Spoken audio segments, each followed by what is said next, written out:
Buenas tardes, bienvenidos a todos al último encuentro de 2022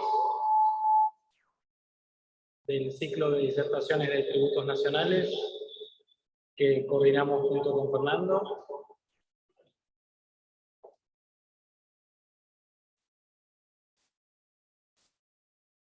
En primer lugar, quiero agradecerles a todos por su asistencia y acompañamiento, tanto en forma. Hace poco más de 2 años que comenzamos a celebrar estos encuentros que han versado sobre aspectos muy diversos de la tributación nacional y que en esta oportunidad aborda una temática hasta el momento no explorada. Regulación de los activos, es la primera vez que nos reunimos en época mundial, nos hemos querido diferenciar en cuanto al horario, creo que también nos queremos diferenciar en cuanto al resultado. Esperemos que este encuentro sea útil, así como los primas institutos vamos a escuchar atentamente a nuestra moderadora, Belén Castagnini, y a nuestros expositores. Belén. Bueno, muchas gracias a todos, gracias Fernando, gracias a Marcelo por invitarme a acompañarlos en este último ciclo de disertaciones sobre tributación nacional, tributación en la economía digital, haciendo un enfoque integral. Tenemos una gran lista de expositores con un tema súper actual, así que sin más preámbulos le damos la bienvenida a ellos. En primer lugar va a exponer Santiago.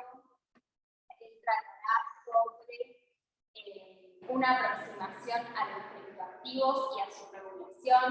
Santiago Mora es abogado, es director y docente de programas sobre Fintech Law y criptoactivos en la UBA, en la UESA, así que y en otras universidades. Muchísimas gracias, Santiago, por estar acá y te damos la palabra.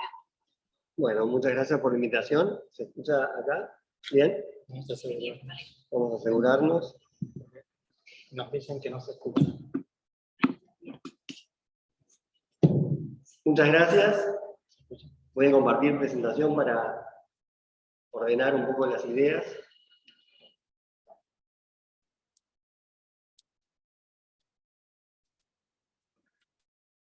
Como mencionaban recién, Sí, perfecto. vamos, en este rato de exposición, la idea es hacer una primera aproximación a los criptoactivos y a su regulación. Y rápidamente aclaro que no es algo demasiado fácil, porque fundamentalmente no hay un único criptoactivo o un solo tipo de criptoactivo. Criptoactivo es un concepto muy amplio que incluye distintas cuestiones que, si bien tienen elementos en común, que los inserta a todos en este grupo de criptoactivos, también tienen un montón de características que los diferencian fuertemente entre sí. Entonces, en esta primera aproximación al tema, tenemos que hacer una distinción y aclarar que cada criptoactivo merece un análisis jurídico propio, digamos. Y para eso, para avanzar, comenzamos hablando de la descripción y la caracterización jurídica del primer criptoactivo y el más importante al día de hoy, que es el sistema Bitcoin.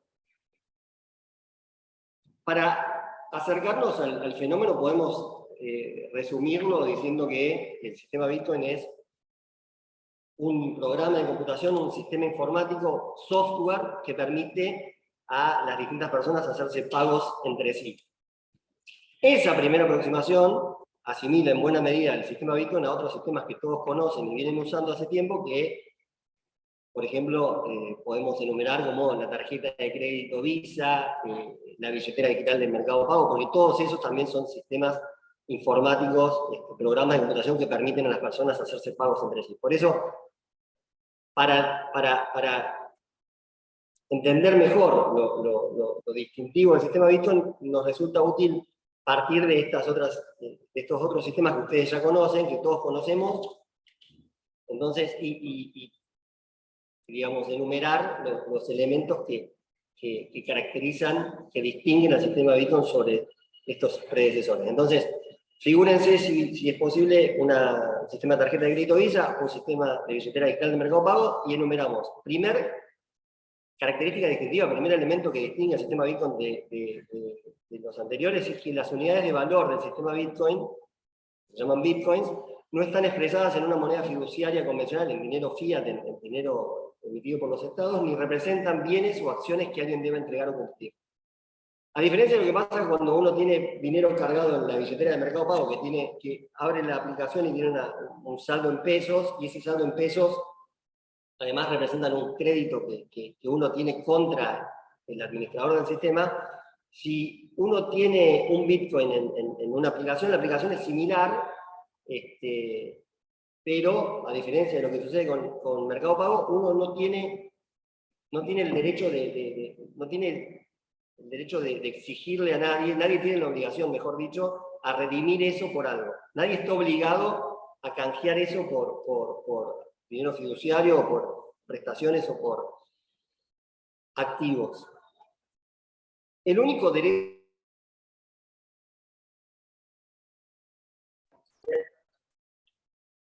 que tengo de que esa transferencia que yo quiero hacer se registre en la blockchain. Para ser drásticos y extremos, un Bitcoin no vale nada más que la posibilidad de transferir. Sin perjuicio de eso, si yo tengo un Bitcoin hoy, no voy a tener ningún inconveniente en encontrar miles de personas que están dispuestas a darme, a cambio de que le transfiera el Bitcoin a ellos, una importante cantidad de dinero que va variando constantemente según las reglas de oferta y demanda, pero concretamente en este momento no voy a tener ningún inconveniente en conseguir que me den a cambio de mi Bitcoin, ya les digo, para ser exactos, $16.106 con 84 centavos. ¿Y por qué la gente está dispuesta a darme $16.000 por algo que no vale nada más que la posibilidad de transferirlo? Es porque la gente le asigna al Bitcoin y al sistema Bitcoin las funciones económicas del dinero. Básicamente, a veces mejor, a veces peor, se dice que el sistema Bitcoin tiene las funciones de almacenar, valor, unidad de medida, unidad de cuenta, no lo estoy diciendo exactamente bien como debe ser, pero tiene las funciones económicas del dinero. Y el sistema Bitcoin tiene las funciones económicas del dinero, a veces mejor, a veces peor, por voluntad de las partes, por consenso de la gente, digamos, no por imperativo de mandato de un Estado. Esa es la primera característica distintiva, el primer elemento que distingue al sistema Bitcoin de la tarjeta de crédito Visa y de la billetera de Mercado Pago. Segundo elemento, para obtener y transferir Bitcoin se utiliza un mecanismo llamado criptografía asimétrica de clave pública, que es la misma tecnología que se utiliza en la firma digital en Argentina. ¿Cómo funciona la criptografía asimétrica de clave pública? ¿Cómo se utiliza en este caso? Básicamente en la aplicación en la cual yo opero con Bitcoins, se generan dos claves distintas entre sí, pero vinculadas entre sí. Imagínense dos números largos que están relacionados por una función de números primos que soy incapaz de explicar matemáticamente, pero que están vinculados. No se conocen, pero se reconocen. Vos teniendo uno, validás lo que hace la otra clave, pero no podés deducirla, no podés adivinarla.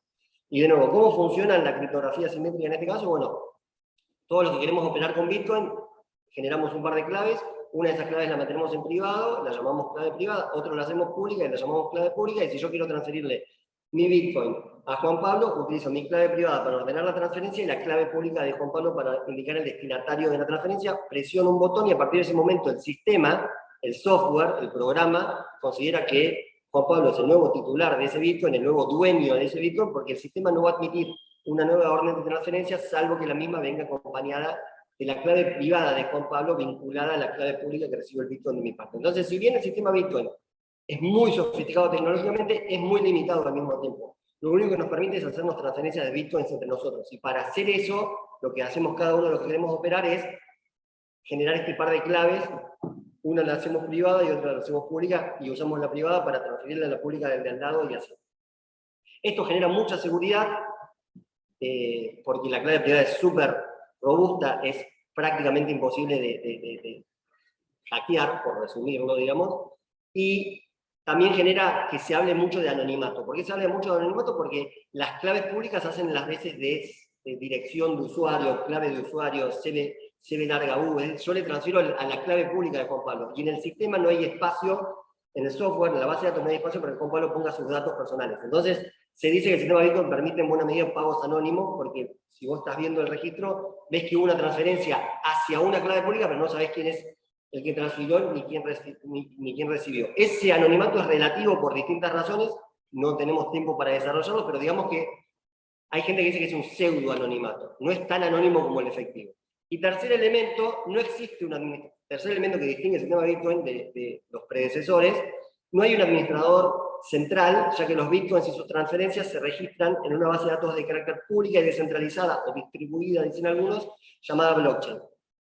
Es decir, todo lo que las transferencias y las emisiones de Bitcoins, no hay un único lugar donde se registran en una base de datos que está replicada, reproducida, repetida en miles de lugares, en miles de puntos. Entonces imaginemos si cada uno de nosotros que estamos en esta charla somos uno de esos puntos que almacena la blockchain, cada uno de nosotros tiene la misma base de datos. No es que yo almaceno información del Bitcoin 1 al 1000 y el de al lado del Bitcoin 1 del Bitcoin 2000 al 3000. No, todos tenemos la información completa, y eso genera más seguridad porque cada uno de nosotros hace las veces de auditor o backup del de al lado. Si alguien se cae, si una computadora se estropea, la información no se pierde porque está resguardada en la persona de al lado. Y si alguien quiere pasarse de listo y cambiar un registro en su beneficio y en perjuicio del de al lado, eso no se logra porque el resto por decirlo de una manera, le pican el boleto.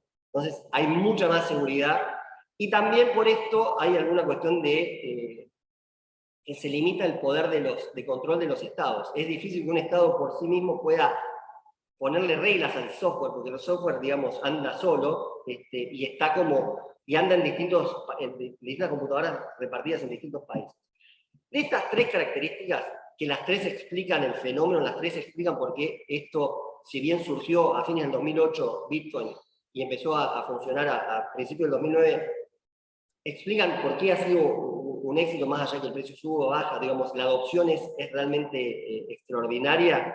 De los tres elementos, de las tres características distintivas, yo creo que hay una que es la primera, que es una característica distintiva esencial, y las otras dos son coyunturales.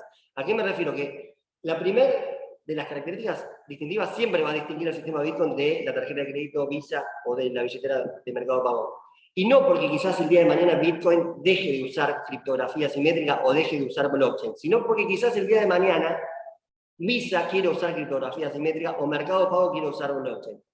Y acá viene un tema. Si Mercado Pago usa blockchain, ¿deja de ser dinero electrónico? ¿Deja de ser un PSP y se transforma en una criptomoneda? No. Si la tarjeta Visa usa criptografía simétrica, ¿se transforma en una criptomoneda? ¿Deja de ser tarjeta de crédito? Tampoco. Y eso es porque estas dos características distintivas, la segunda y la tercera, no transforman jurídicamente un negocio. Digamos, le da seguridad, le da aptitudes operativas importantes, pero no transforman jurídicamente un negocio. Lo que caracteriza jurídicamente al sistema Bitcoin, lo que lo hace tan especial jurídicamente, tan escurridizo a las estructuras tradicionales, es la primera característica, esto que funcione como dinero, por voluntad de las partes. Y esto lo digo especialmente porque en el mundo de los criptoactivos hay un montón de otras cosas distintas al sistema Bitcoin que comparten con Bitcoin la segunda y la tercera característica distintiva. Todos los criptoactivos usan criptografía simétrica, todos los criptoactivos utilizan blockchain, pero no todos los criptoactivos tienen esta primera característica que tiene el sistema Bitcoin. Y por esa razón, no todos los criptoactivos pueden regularse de la misma manera como se regula Bitcoin. Porque Bitcoin, la razón por la cual se regula como se regula, que ahora vamos a decir dos palabritas, pero digo, la razón es este primer elemento. Y este primer elemento, no digo que es casi exclusivo del sistema Bitcoin, pero es casi exclusivo del sistema Bitcoin. O sea, Después, si quiero tokenizar una botella de vino, tokenizar una vaca, tokenizar un desarrollo inmobiliario, el token, el criptoactivo, va a representar algo. Va a haber alguien obligado a hacer algo y eso va a condicionar su caracterización jurídica. Eso es lo que va a determinar que se regule de una manera u otra. Lo que quiero plantear en este punto es que tengamos mucho cuidado en no generalizar y asignarle un mismo carácter jurídico, un mismo régimen jurídico, ni impositivamente, ni contractualmente, ni nada, a todos los criptoactivos, porque el género criptoactivo es tan amplio como el universo mismo. Digamos, yo puedo tokenizar cualquier cosa, puedo tokenizar una silla, o tokenizar un micrófono, o tokenizar un celular, y ese token debiera regularse como se regula la silla, el micrófono o el celular. No por estar en la blockchain se manda a una dimensión paralela. ¿Está? No sé si me quedan 5 minutos más. ¿Sí? En el derecho comparado, ¿qué ha pasado con Bitcoin? Bitcoin ha corrido del eje, Bitcoin ha descolocado a los reguladores, a los estados, en lo que hace a su regulación. Realmente es un bicho nuevo, y no hay nada que se le parezca, no hay bichos anteriores regulados, no se puede usar la naturaleza jurídica para ver, esto, apliquemos las reglas de tal cosa, digamos, realmente descolocó a los estados, y por esta razón de que se replica en todos los países al mismo tiempo, hace especialmente difícil su encuadre, digamos, y además porque funciona en un software, digamos, no hay un administrador que lo está llevando adelante. Entonces, ¿cómo reaccionó en una primera instancia? ¿Cómo reaccionaron los estados en una primera instancia? De manera muy dispar.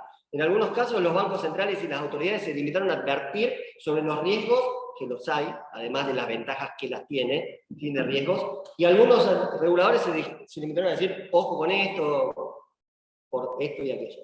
En otros casos, se empezaron a establecer regímenes de licencia y supervisión, pero no sobre el que opera, sobre el que compra y el que vende, sino sobre los prestadores de servicios, los intermediarios, quienes prestan servicios para operar con Bitcoin. Básicamente se habla de exchanges de criptomonedas, que son como casas de cambio, donde uno compra cripto a cambio de pesos, o cambia una cripto a cambio de otra cripto, y hay otra función, otro intermediario que cumple la función de proveedor de billeteras, que básicamente es el que te custodia la cripto una vez que vos las adquiriste. Digamos, podés no quedarte con la clave privada para disponer, podés confiársela, digamos, la seguridad a alguien.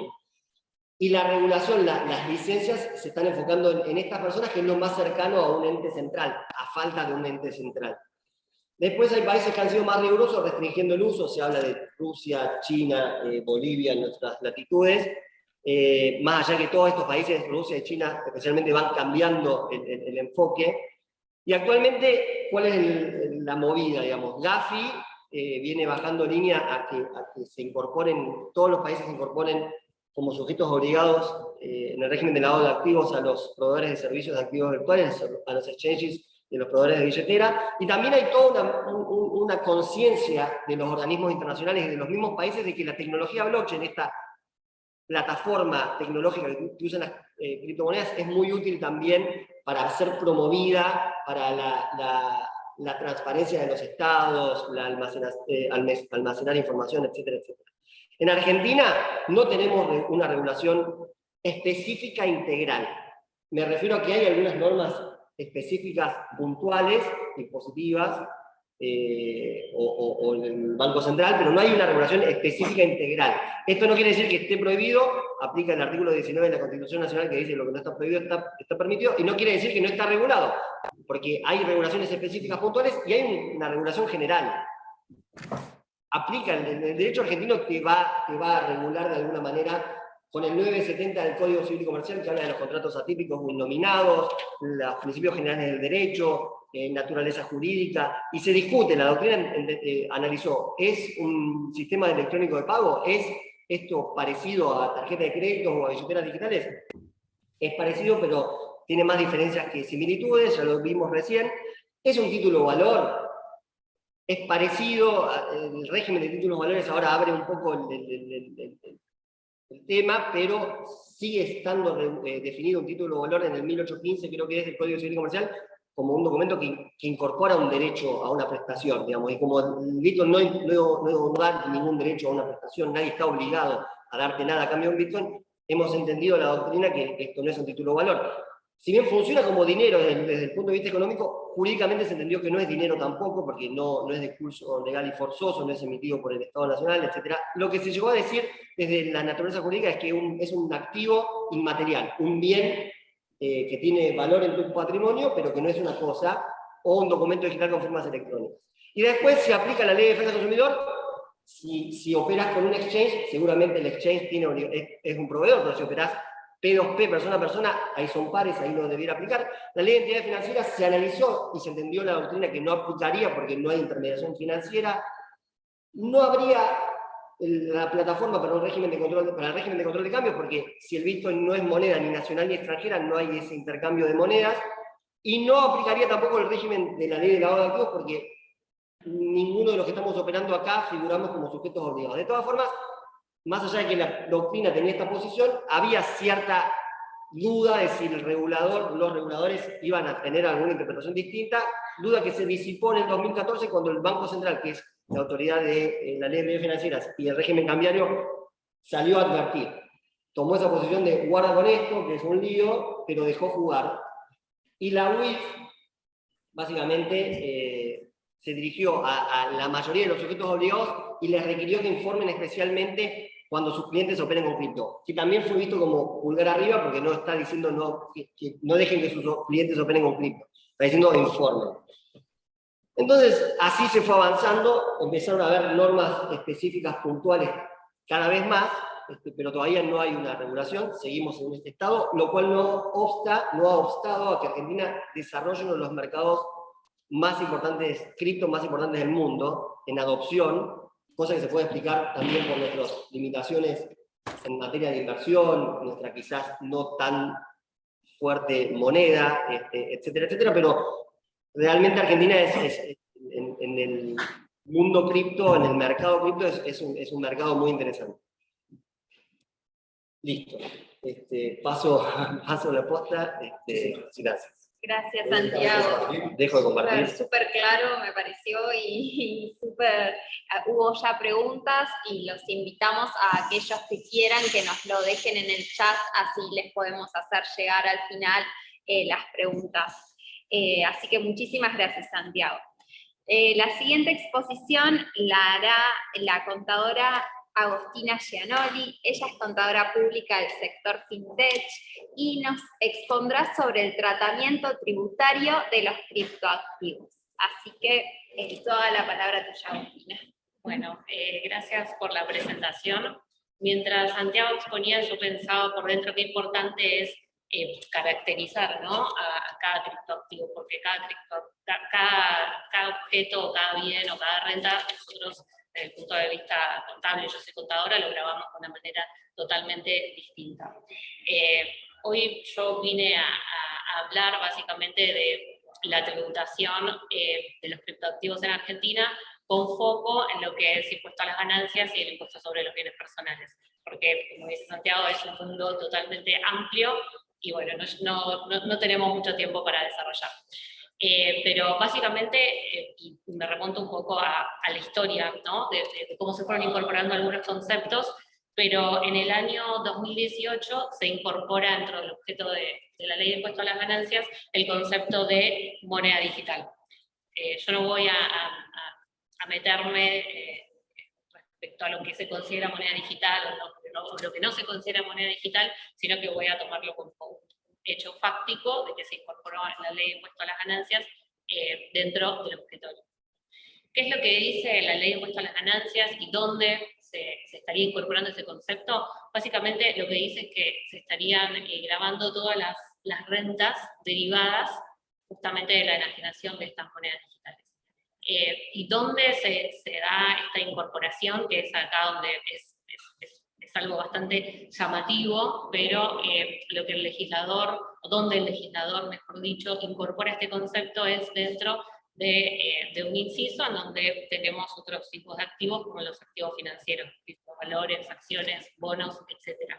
Entonces ahí es donde uno empieza como a preguntarse, Entonces, las monedas digitales o los criptoactivos deberían ser considerados activos financieros, nosotros los tendríamos que tratar como activos financieros, y ahí un poco, tal vez en mi opinión, y tomando algunos conceptos que mencionaba Santiago recién, tal vez no sé si es correcto afirmar que todos los criptoactivos son activos financieros. O sea, hay diferentes tipos de criptoactivos, no es lo mismo una criptomoneda o un NFT o un SBT, creo que son cosas totalmente distintas, si bien comparten algunas características, pero el uso incluso que se les da a los titulares de esos activos son diversos, o sea, fueron creados también para ser utilizados de formas diferentes.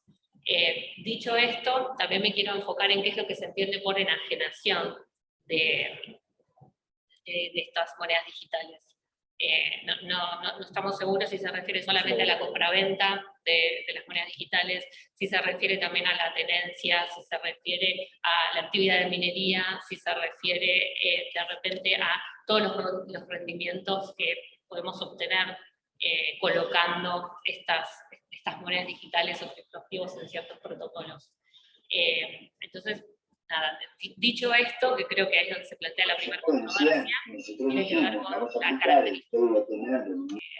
Y por qué en mi profesión es importante poder caracterizar correctamente a una renta, justamente porque de eso depende cómo, primero, si va a estar grabado, si no va a estar grabado, y segundo, qué alícuota nosotros vamos a utilizar para grabarlo.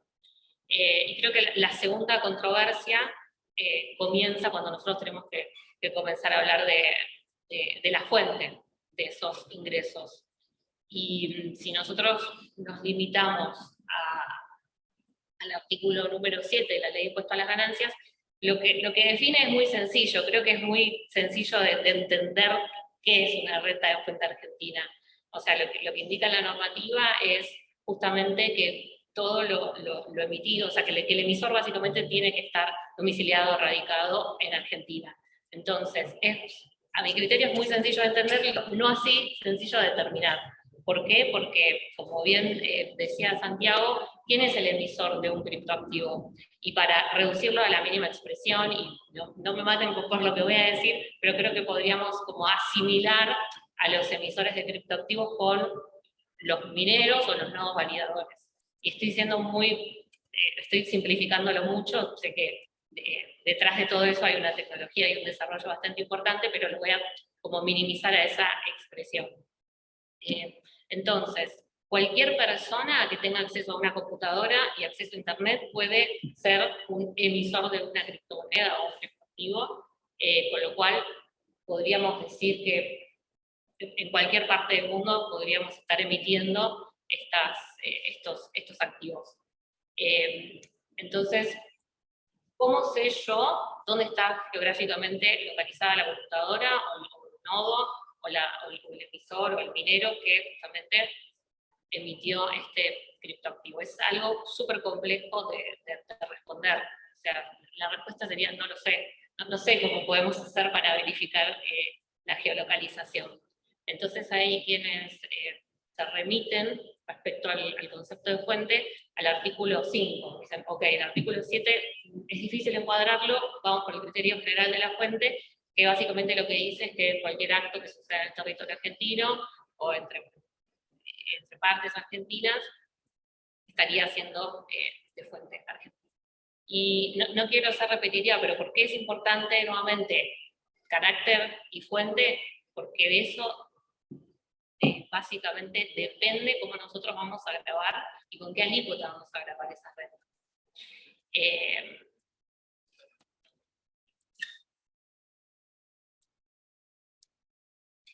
Después, lo que quería mencionar como muy al pasar es el tema de los quebrantos que se pueden generar por realizar o por desarrollar este tipo de actividades. Según la normativa vigente al día de hoy, todos esos quebrantos que se puedan originar del desarrollo de este tipo de actividades, deberíamos nosotros caracterizarlos como quebrantos específicos. Dicho esto, vuelvo al concepto de carácter y fuente.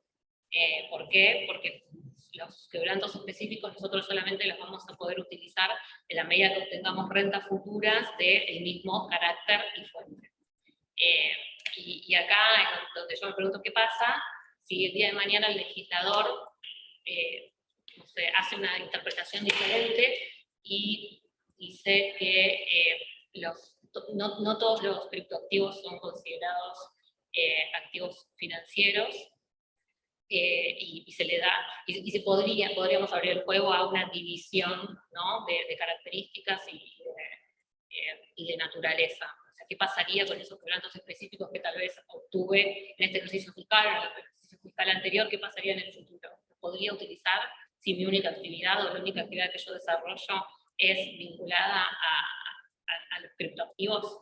Y es una pregunta que yo me hago, y hoy traje creo que más preguntas que respuestas, porque nada, es algo bastante amplio. Pero bueno, volviendo un poco a la exposición, creo que no mencioné todavía al dictamen 2 del 2022, que fue publicado hace relativamente poco. ¿Y por qué me parece tan importante? Y tal vez voy a hacer un recuento de, no sé si cómo surge, pero sí cómo surge este nuevo dictamen, básicamente. Y algo también mencionó Santiago de eso. En el 2019, AFIP opinó, o se expresó, mejor dicho, respecto a este tema, y en ese momento, con la normativa vigente y la doctrina vigente de ese momento, lo que se determinó es que los criptoactivos, debían ser considerados bienes inmateriales. Y los asimilaron en ese momento a lo que indica el artículo 19M de la ley de del impuesto sobre los bienes personales. Dicho esto, también lo que se entendió en ese momento es que correspondía otorgarles la exención del artículo 21 de la ley.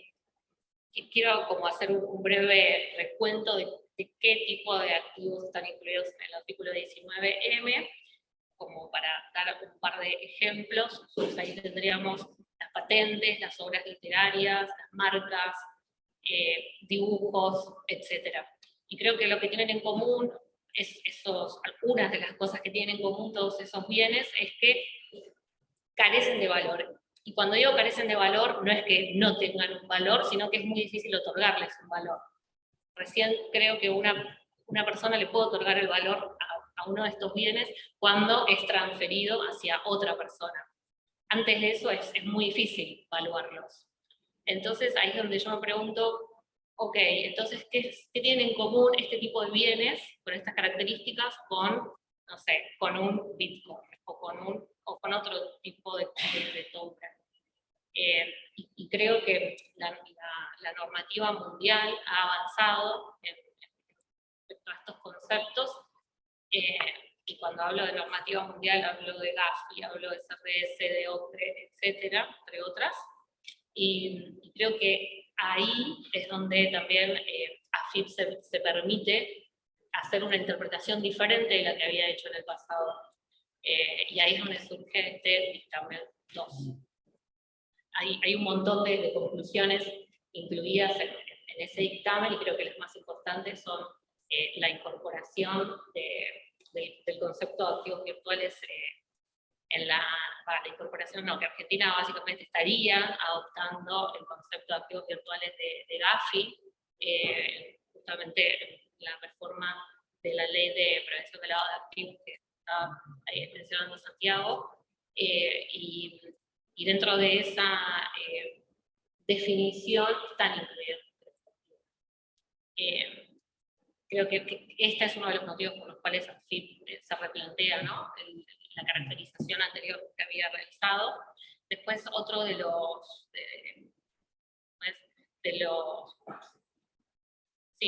planteos que se expresan en esa normativa es el carácter, o sea, cómo describe, ¿no?, ese dictamen a las criptomonedas. Básicamente se le otorga como el nombre de títulos representativos de capital. Entonces, como títulos representativos de capital, lo que se observa es, ok, esto forma parte de un patrimonio y tiene un valor, con lo cual debería estar grabado en bienes personales. Dicho esto, acá tenemos como la mitad del camino recorrido. Antes no estaban grabados porque se consideraban bienes inmateriales, ahora ya se dejan de considerar bienes inmateriales.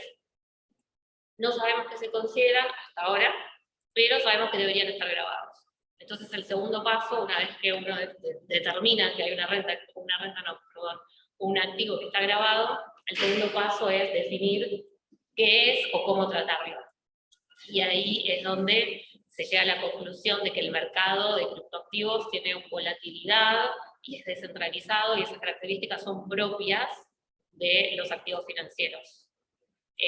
Con lo cual, en este caso, en el dictamen lo que se indica es, perfecto, yo tengo este bien, lo tengo que grabar, tiene características que son similares a activos financieros, bueno, vamos por ahí, lo grabamos como un activo financiero. Básicamente eso es lo que dicta el dictamen de AFIP. Y creo que como conclusión, como para cerrar mi bloque, y perdón por ser repetitiva, pero creo que es muy importante entender de qué estamos hablando. O sea, es muy importante la caracterización y la fuente, tanto de estos activos como de las rentas que generan. ¿Por qué? Porque si nosotros no sabemos cómo caracterizar a estas rentas o estos activos, es muy difícil después continuar el camino en mi carrera, en mi profesión, cómo grabarlo, cómo presentarlo en la declaración jurada. Y tal vez me permito una reflexión adicional, porque nosotros hablamos siempre de fuente argentina, de fuente extranjera, pero hay que tener en cuenta que la tecnología avanza y avanza a pasos agigantados. Entonces yo no sé si no estaría mal de repente comenzar a hablar de otro tipo de fuente que tiene que ver más con una fuente digital. Y acá me meto en otros terrenos que no vamos a hablar en el día de hoy, que no vamos a abordar, o al menos yo no voy a abordar en el día de hoy, pero me parece como súper importante a nivel tributación más internacional llegar a un consenso respecto de ese tipo de rentas, que están en todos lados, pero al mismo tiempo no están en ningún lado. Así que nada, muchas gracias. Gracias a vos, Agostina, súper buena tu exposición, muchísimas gracias. Siguen llegando preguntas para todos, vamos a tener que seleccionar al finalizar para que no se nos extienda la reunión de hoy de más. La última exposición la dará el abogado Juan Pablo Friedenberg. Él es profesor de Derecho Tributario, es subdirector del programa de actualización en Derecho Penal Tributario de la Facultad de Derecho de la UBA, y Juan Pablo hablará sobre las tendencias en materia de regulación tributaria sobre criptoactivos. Juan Pablo, todo tuyo. Bueno, muchas gracias, Belén, por la presentación, gracias por los organizadores de la jornada, por la invitación, la verdad es un placer enorme. Marcelo, Fernando, en lo personal también, por la invitación, por permitirme compartir esta panel con Agustina, con Santiago, la verdad que, bueno, y a la audiencia, tanto presencial como virtual, por estos minutos de atención. Estuve medio bajo abducción, me parece, había un rayo de luz ahí, no sé si me había acreditado el vídeo en que te lo pidió Santiago hace un ratito, pero creo que ya se ve bien en la transmisión. Vamos a tratar de también sentar algunos lineamientos de lo que, no de lo que son los activos, si es que podemos decir si es que podemos referirnos así a algo, pues algo muy genérico, como decía Santiago, ni tampoco a la tributación de los mismos en este momento en la Argentina, sino pensar un poquito qué es lo que puede ser a partir de los mejores indicadores, creo yo, para hacer esa lectura, que son informes, lineamientos y recomendaciones de organismos internacionales que suelen tener influencia en países como el nuestro respecto a esta materia. Podríamos analizarlo a través de la tributación de algunos países, pero me parece que referirnos a organismos tales como el Fondo Monetario Internacional, la OCDE, entre otros organismos, nos pueden dar algunas bases sobre qué es lo que puede venirse en materia de tributación del criptoactivo, sobre todo en este momento, donde si hacemos un repaso de los últimos meses, el movimiento que vienen demostrando estos organismos como muy intenso. que si sumamos al GAFI, si sumamos a los organismos europeos, la OCDE, bueno, vemos que en los últimos 12 meses hay organismos que se han expedido, que han emitido o publicado informes 2 o 3 veces en el último año. El Fondo Monetario es muy notable en este punto. Si nos vamos 2 años para atrás, en los procesos de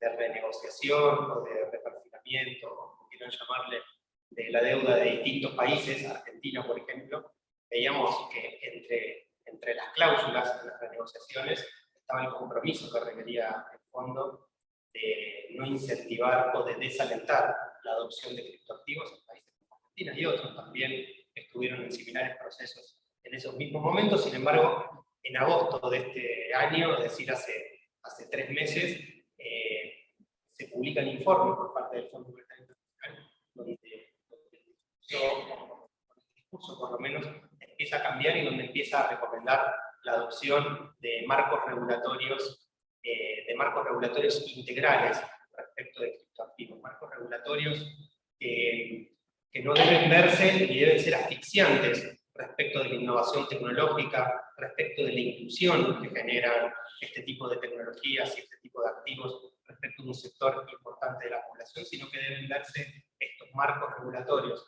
que deben entender los países como un marco de mayor certeza, de mayor seguridad y mayor confianza, y planteando que las prohibiciones o aquellos marcos regulatorios de grandes restricciones o restricciones de largo alcance, no los ve con buenos ojos. El fondo los plantea como potencialmente poco efectivos por las grandes capacidades de elusión que ofrece este tipo de tecnología, por la posibilidad de arbitrar regulatoriamente que también se ofrecen estos activos y estas tecnologías. Entonces, desalentando ese tipo de regulación, digamos, prohibitiva o gravemente restrictiva.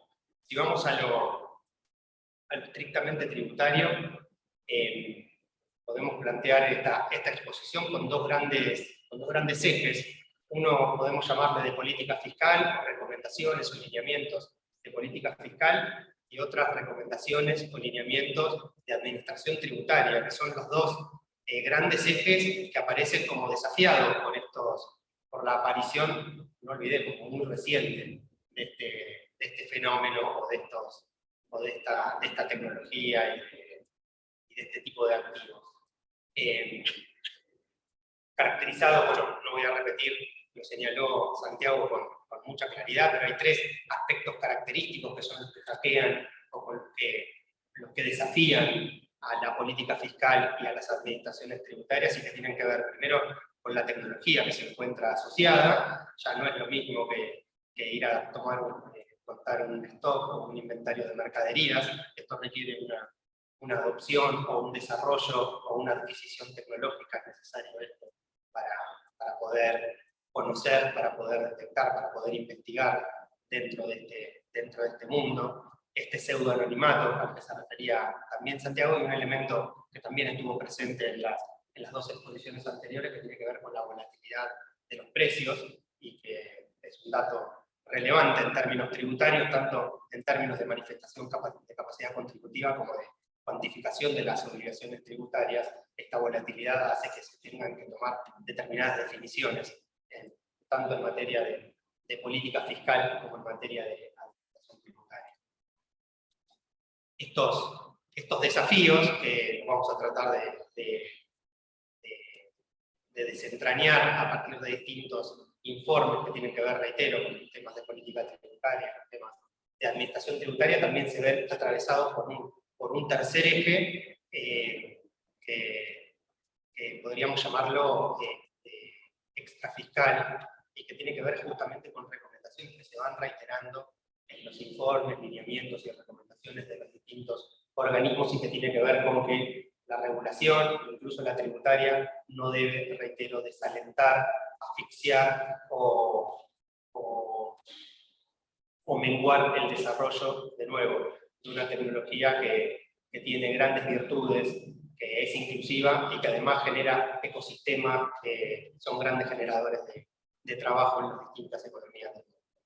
Entonces, en términos regulatorios podemos remitirnos como un hito importante al informe de octubre del 2020 de la OCDE, del 12 de octubre del 2020, que marca dos caminos que pueden tomar los países en términos de política tributaria,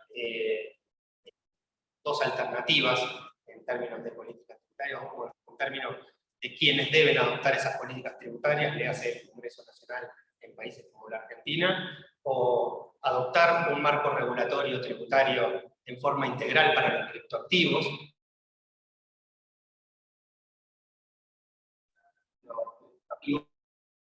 tributario preexistente. Fíjense que interesante en la descripción que hacía recién Agustina, como en Argentina, es decir, en un territorio y en un momento determinado, ambas alternativas se ven al mismo tiempo, con la reforma de la 27430, una modificación legislativa tratando de abarcar a los criptoactivos, y en el caso de bienes personales, intentos de encuadrarlo dentro de algunas de las normas preexistentes que regulan este impuesto sobre la propiedad. Bueno, estas son las dos líneas posibles que plantea la OCDE en cuanto a la posibilidad de encuadrar a los criptoactivos dentro de marcos regulatorios preexistentes. Señala la necesidad de informar a los contribuyentes, de explicitar esos criterios, de comunicarlos para que los contribuyentes tengan certeza. En ese sentido, más allá del contenido de uno u otro dictamen de la Administración Tributaria, el hecho de que se publiquen los criterios, de que sean conocidos por parte de los contribuyentes, es una parte fundamental y también es señalado explícitamente por la OCDE. Sin embargo, este organismo expresa también los beneficios que puede tener darle un tratamiento específico a los criptoactivos en materia tributaria, y que tiene que ver con la posibilidad de captar con mayor precisión, con mayor coherencia, con mayor sistematicidad, todos los potenciales hechos imponibles que existen en las distintas contingencias que aparecen vinculadas con criptoactivos. La creación de los criptoactivos podemos tener situaciones tales como la minería, como las ofertas iniciales o los ICOs, bueno, distintos hitos que pueden ser tratados por la legislación, por una legislación nueva, por una legislación específica, que como vemos en la mayoría de los países que no han tenido un tratamiento integral, y esto lo señala la OCDE, hay muchos elementos con potencialidad de tener trascendencia tributaria, o con potencialidad de manifestación de capacidad contributiva, que no están siendo previstos o no están siendo previstos con claridad por parte de la normativa. Plantea también la OCDE que aún adoptando nuevas legislaciones específicamente previstas para este ámbito de la economía, es importante que haya una revisión constante, una revisión en todo momento de esta regulación, por dos motivos. Primero, por la dinámica que tiene esta tecnología y los nuevos casos de uso que advertimos todos día a día que van apareciendo, pero también tomando en cuenta las regulaciones que van apareciendo en otros países, de modo tal, de nuevo, que no haya posibilidades de arbitraje regulatorio también en materia tributaria. Plantea también que la posibilidad de dictar normativa tributaria específica requiere o debe tener como eje un análisis de coherencia interna dentro del sistema tributario, respetando el principio de neutralidad respecto de la tecnología involucrada. Recién Santiago lo mencionaba muy bien, la tokenización de un teléfono probablemente tenga que tener el mismo tratamiento que tiene ese teléfono o cualquier otro activo, y no tener un tratamiento arbitrariamente discriminatorio por el solo hecho de la tecnología involucrada. Y esto es muy señalado también por la OCDE en ese informe, que también señala el análisis extrínseco de coherencia, es decir, la coherencia que tiene que tener un Estado respecto de otros ámbitos de la política de ese Estado, como pueden ser razones de política ambiental, razones de política energética, razones de política financiera o monetaria, es decir, países que tengan políticas avanzadas en términos de reducción o de eliminación del efectivo, que pueden necesitar incentivar por razones extrafiscales la adopción de este tipo de activos, o por lo menos de aquellos que cumplen funciones similares al dinero, ¿no? En cuanto a los desafíos administrativos, Un trabajo interesante de este año de Abe Jonas, un autor que la mayoría de nuestros autoristas conocemos, y que tiene un trabajo muy interesante publicado en marzo de este año, y que señala como primer desafío que aparece respecto de las administraciones tributarias el tecnológico, esto que mencionábamos hace un ratito. Las administraciones deben identificar, desarrollar o adquirir determinadas tecnologías que les permitan monitorear o que les permitan conocer la trazabilidad que ocurre dentro de la blockchain. Esto es indispensable, más allá del carácter público que tienen determinados movimientos necesarios o básicos necesarios, que a través de determinados dispositivos las identidades digitales y las físicas en algún momento coincidan, de algún modo coincidan. Este es uno de los aspectos interesantes que se señalan con relación a la tecnología. Otro aspecto interesante que señala este autor tiene que ver con el análisis inteligente de los regímenes informativos. Esto es, qué información se le reclama a quién, y aquí aparece de nuevo este actor fundamental dentro de las criptofinanzas, llamémosle, que son estos entes centralizados, los exchanges, los proveedores de servicios de activos virtuales, que son colocados por la OCDE también como actor relevante, como actor trascendente dentro de este sistema, no excluyente, pero sí importante con relación al análisis y la creación de regímenes informativos. Argentina tiene un régimen informativo desde el año 2019 a partir de una resolución general, pero Abe Jonas señala incluso que hay algunas modificaciones del Código Tributario norteamericano que incluso establecen regímenes informativos respecto de los propios contribuyentes asimilables a los que tiene ese mismo país respecto de la recepción del efectivo. Lo menciono porque se plantea, tanto por autores relevantes como por organismos internacionales, la necesidad, por un lado, de la adopción, del desarrollo o de la adquisición tecnológica, por otro lado, el reanálisis de los regímenes informativos que hacen que las administraciones tributarias puedan conocer, puedan detectar la existencia de hechos económicamente relevantes, y en tercer lugar, uno que cruza estos dos, que tiene que ver con los informes o con la consulta pública de marzo de este año, y el informe de hace poquitas semanas también de la OCDE, y que tiene que ver con este nuevo régimen de colaboración internacional que podemos denominar CARF o CARF, que es una especie de complementario o nuevo régimen de colaboración multilateral distinto del CRS, que es el que existía hasta ahora, y que ponía como eje a determinados entes centralizados tradicionales, los bancos fundamentalmente, pero también otros actores del sistema financiero tradicional. Bueno, la OCDE ya anuncia que está trabajando y que piensa poner en práctica dentro de 2 años un régimen informativo por el cual los países compartan la información que tienen respecto incluso de los no residentes, que es algo que hoy no está disponible.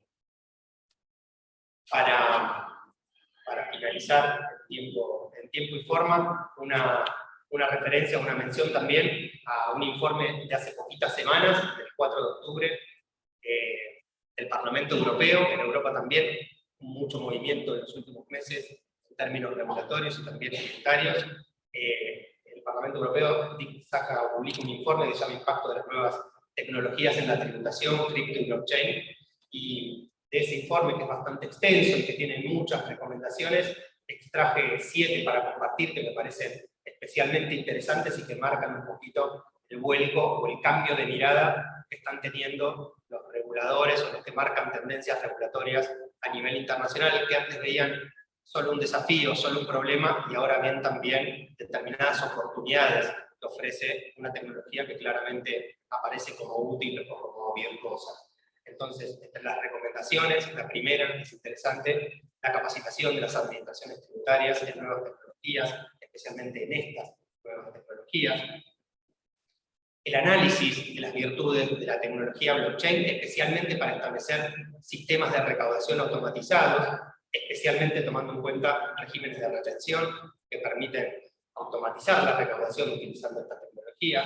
también la utilización de esta tecnología para automatizar con garantía de la intangibilidad de la información para los intercambios de información. Imaginémonos algo mucho más eficiente que el CRS, que hace que la información vaya en grandes cantidades de información a través de las redes, una vez por año, y que se comparta por los distintos países, por 100 países una vez por año. En septiembre de cada año creo que Argentina recibe un paquete de información de distintos países. Imagínense si uno pudiera, o una administración tributaria pudiera ir directamente a la blockchain y servirse de la información relevante, sería todo mucho más eficiente, mucho más seguro, y esto es lo que pone de relieve también el Parlamento Europeo. También llama la atención sobre procedimientos tributarios y la necesaria modernización y digitalización de los procedimientos tributarios, especialmente en algunos Estados miembros de la Comunidad Europea, teléfono también para países de nuestra región. Considera que los criptoactivos deben estar sujetos a una tributación justa y una tributación, de nuevo, que no sea discriminatoria en función de la tecnología involucrada. Y por último, remarca la posibilidad de establecer incentivos fiscales, incluso respecto de este sujeto especial que aparece, que son los exchanges, incentivos fiscales para que se desarrolle este ecosistema, para que se desarrolle esta tecnología. Estas son entonces algunas de las recomendaciones, algunas de las sugerencias o de los lineamientos que aparecen en los últimos meses de distintos organismos internacionales que nos permiten, bueno, identificar algunas tendencias sobre lo que posiblemente venga en materia de regulación tributaria. Bueno, por esto finalizo y quedo a disposición para la ronda de preguntas. Muchas gracias a vos. Estás bien, Juan Pablo. Bueno, si les parece, comenzamos con algunas de las preguntas que nos han llegado. Pedimos disculpas si no respondemos todas, pero han llegado un montón, así que si les parece, empezamos con Santiago. Sebastián te pregunta si los exchanges locales no son considerados PCP por el Banco Central. Buena pregunta. En un momento existió la duda, porque la definición de PCP, cuando el Central reguló a los proveedores de servicios de pago, la definición de PCP no tenía los contornos del todo delimitados, y hubo autores importantes que entendieron que incluían los exchanges, y hubo exchanges que iniciaron el trámite de registro, y el Banco Central rechazó esos trámites de registro diciendo que no era el traje para ellos. Básicamente por ciertos elementos de la definición de PCP, que básicamente es, digamos, pagos. Está pensado en recibir transferencias y efectuar transferencias de pago, y acá el fiat, el dinero fiat que transferís al exchange, que puede parecer similar al dinero fiat que le transferís a Mercado Pago, pero el objetivo del dinero que le transferís al exchange es afectarlo a adquirir criptoactivos y no hacia pagos. Así que no, conforme lo entendió el Central, no incluye, no es el lugar para el exchange registrarse en ese. Gracias, Santiago. Aprovecho para hacerte otra pregunta que surgió a partir de tu exposición. Rubén preguntaba sobre el límite al control del Estado que hablabas. O sea, ¿qué control tiene el Estado? ¿Cuál es el límite? Si podés explayarte respecto a ese punto. Gracias. Es un punto muy interesante. El white paper, se llama white paper, el trabajo fundacional, el artículo fundacional que crea el sistema Bitcoin, es de una persona cuyo seudónimo es Satoshi Nakamoto, o personas, y plantea de origen que es una forma de... El sistema Bitcoin es un sistema monetario privado que busca, ahora que está de moda la palabra, empoderar a la gente, digamos, financieramente, desintermediarla, o sea, quitarse de encima los intermediarios. Se refería principalmente a los bancos, digamos. Aparte del contexto es interesante, porque esto es a fines del 2008, donde había una gran crisis de confianza de los bancos. Y y le asigna las reglas del software, este anonimato o pseudo anonimato, como queramos verlo, ahí vi que también hay comentarios en el chat. Y esto hace que, y por la descentralización o esto que decíamos que la blockchain, la base de datos está diseminada, distribuida, descentralizada en todos lados, eso, por todas estas características y algunas más, los estados se ven limitados a regular este fenómeno.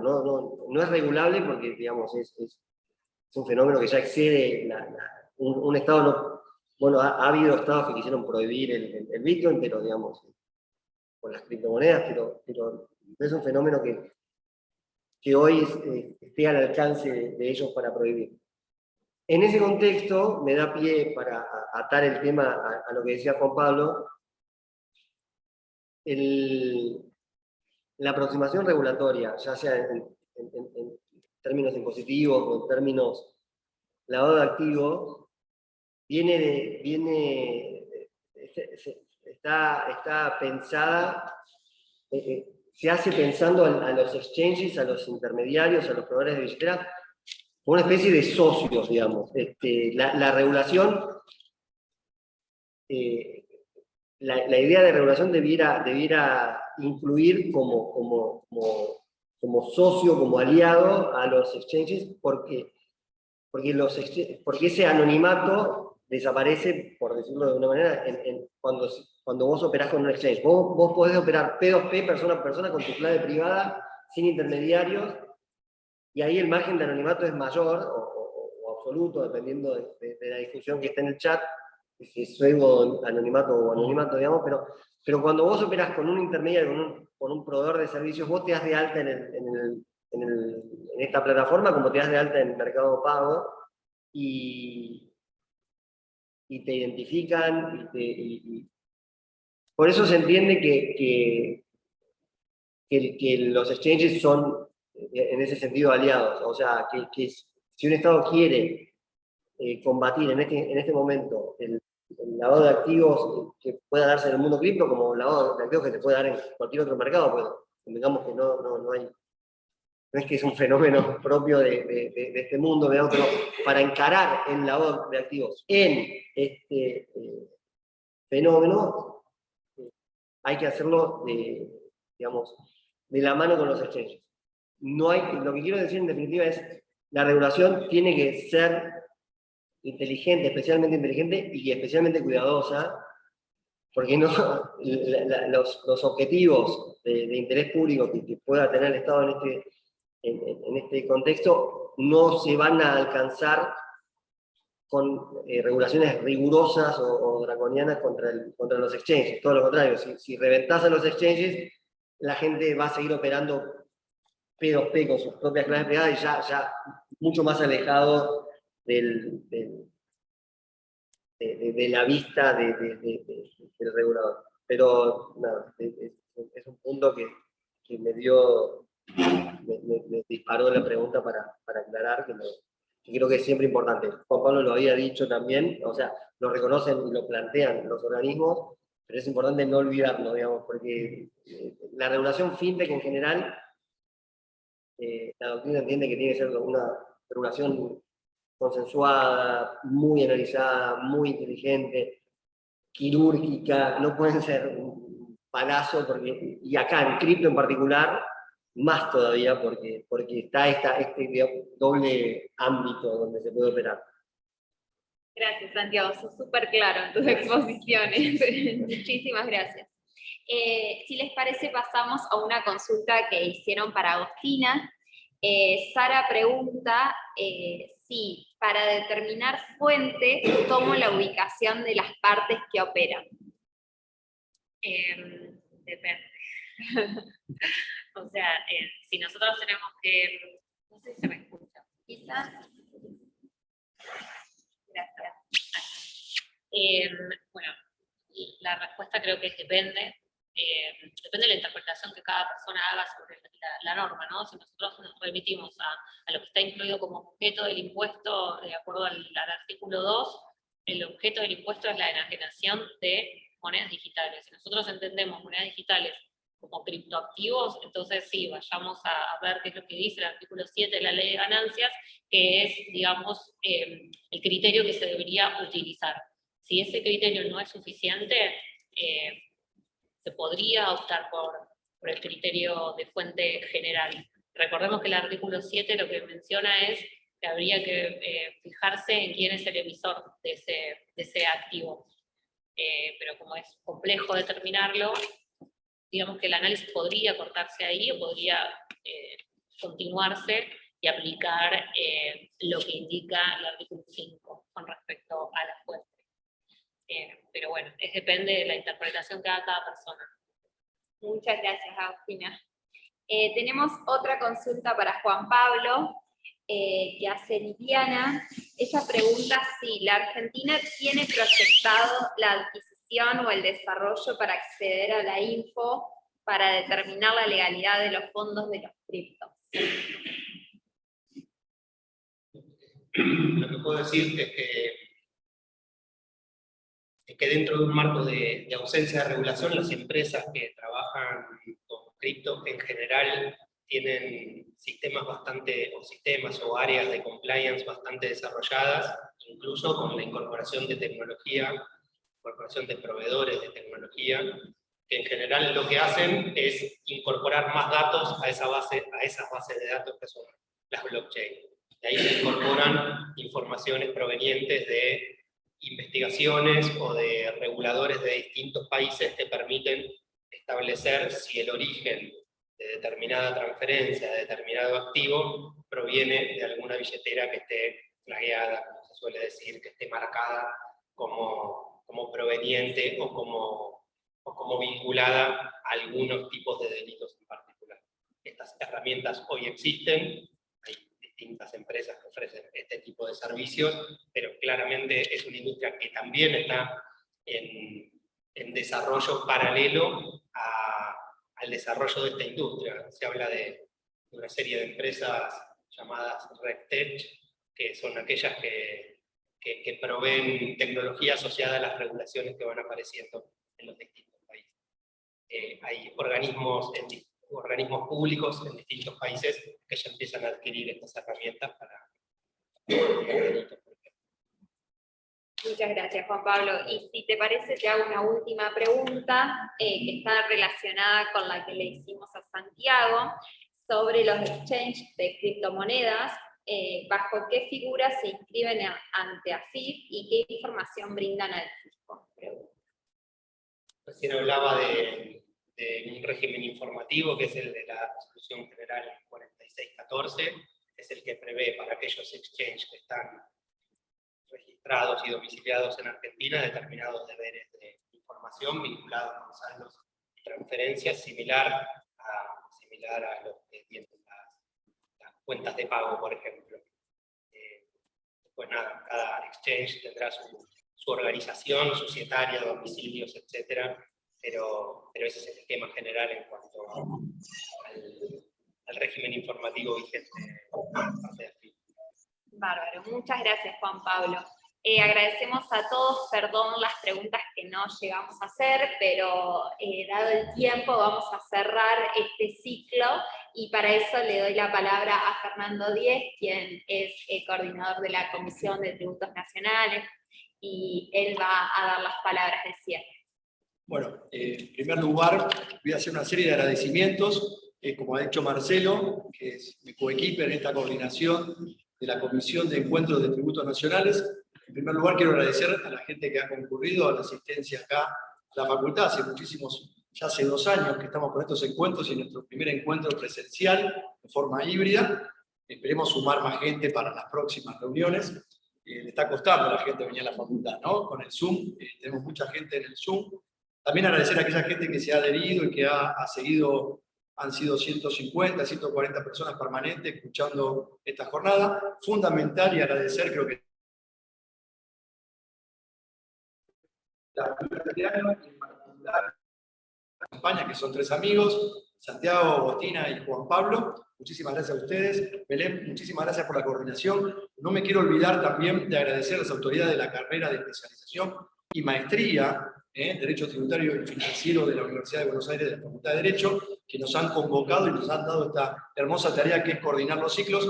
Esperemos seguir el año que viene. Muchísimas gracias a todos ustedes por acompañarnos. Que tengan un buen mundial, tengamos todos un buen mundial. Vamos a levantar el ánimo, que seguramente pasaremos y estaremos ahí festejando algo vamos a tener que festejar.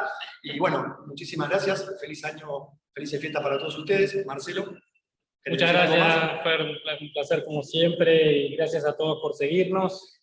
Y como decía Fernando, bueno, 2023 veremos qué desafíos nos depara. Les pedimos a quienes se quieran acercar a través de algún mensaje, con inquietudes de cuál es la temática que les parece que deberíamos abordar. Siempre estamos abiertos a sugerencias, y desde ya muchísimas gracias a Juan, a Santiago y a Agostina por esta presentación que ha sido técnicamente impecable, clarísima, súper pedagógica, y creo que, como siempre, tratamos de buscar esos temas que a todos nos pueden resultar de utilidad en esta formación constante y esta necesidad de estar actualizados permanentemente, que este mundo nos pone, digamos, cada vez con más frecuencia en estos desafíos. Así que, bueno, muchas gracias a todos y a todas por estar, y ya nos veremos el año que viene.